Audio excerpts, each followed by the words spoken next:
Primeiro que eu tenho que fazer uma retrospectiva rápida, né? Como que o Arthur Lira chegou ao governo e como é que ele concentrou tanto poder.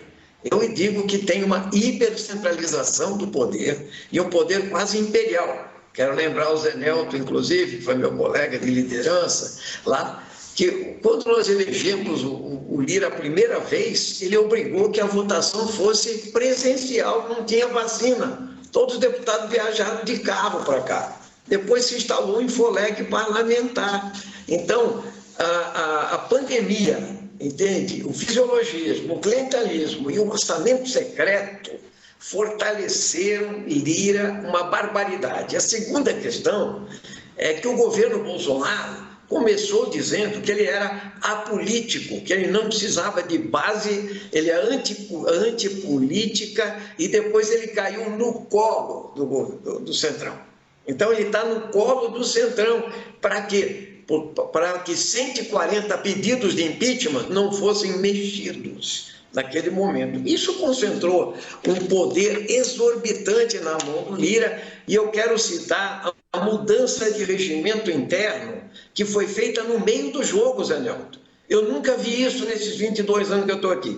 Entende? Ou seja, você muda o regimento interno para não ter obstrução, para se votar PEC em 2 horas, entende? Para não se constituir comissão especial, para não ter obstrução mais, entende? Então, é muito fisiologismo, muito clientelismo. E digo mais, o orçamento secreto foi o maior caso de corrupção do Congresso Nacional, na minha opinião, sistêmico, inclusive barrado pelo Supremo Tribunal Federal. Eu, particularmente, pedi a CPI do Tratoraço. Só obtive 78 assinaturas, e isso é muito grave. Então, nessa polarização, como você falou, Basília, o que acontece é o seguinte: todos são, de certa forma, reféns dessa quantidade de parlamentares do Centrão, né? E sobre as medidas provisórias e a concentração de poder, posso falar num segundo momento, nesse momento, para não monopolizar o debate com o Neuto. Você sabe que a disputa pelo poder ela é eterna. O Senado quer ter o protagonismo dele, a Câmara também quer. A Câmara representa o povo brasileiro. O Estado, o Senado da República, representa a federação, representa os municípios. E o nosso presidente, Arthur Lira, é um homem muito duro politicamente e teve uma vitória expressiva.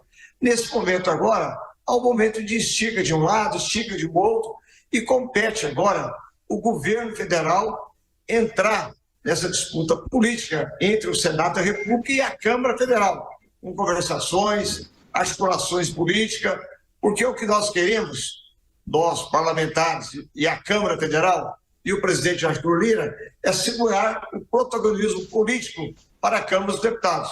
Eu não vejo, nesse momento, que ele esteja cometendo nenhum abuso de poder. Tudo que está sendo feito, ele tem o apoio da maioria das lideranças políticas da Câmara dos Deputados. Deputado Ivan Valente, o senhor que também é um parlamentar ali dentro da Câmara, junto com José Nelto e Arthur Lira.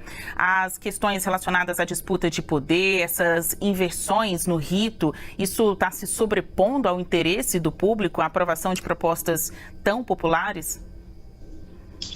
Bom dia Basília, bom dia Zé Nelto, um prazer estar com você aqui.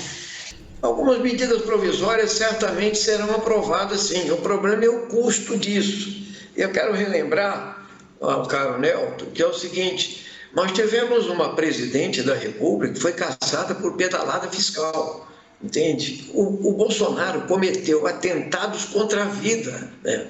A devastação do meio ambiente, a destruição da educação, da saúde. Ele não é pouca coisa, não é que todo mundo pede impeachment de presidente, é que ele cometeu mesmo um genocídio aqui nesse país, 700 mil mortos, negando a vacina e assim por diante. O que aconteceu? Você tem razão numa questão, ele terceirizou o poder, sim, terceirizou, entende? E aí reside a questão, porque existe um núcleo grande do Centrão que chantageia, e o orçamento secreto Se você pegar a análise que foi feita, o que aconteceu no Maranhão, uma cidade onde o prefeito gastava em saúde uma barbaridade, arrancava 14 mil dentes numa cidade de 5 mil habitantes e tal, e o que aconteceu era devolução de dinheiro para prefeito, chama corrupção isso aí, e mais do que isso é o seguinte, isso reelege os deputados, essa que é a questão, entende? Ou seja, o orçamento é público, ele devia ser participativo.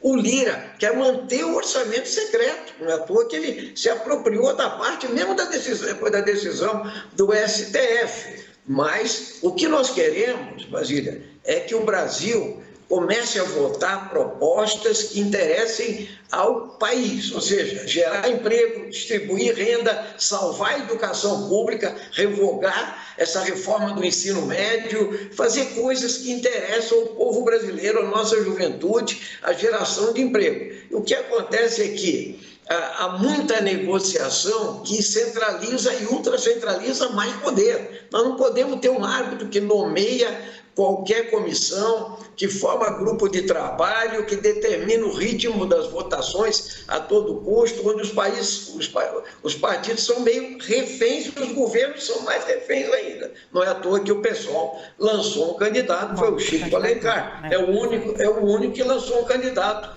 avulso ali para fazer esse debate. O orçamento secreto, que na verdade não é secreto, ele é publicado em todo o Diário Oficial da União. O que nós queremos é dar maior transparência ao orçamento secreto.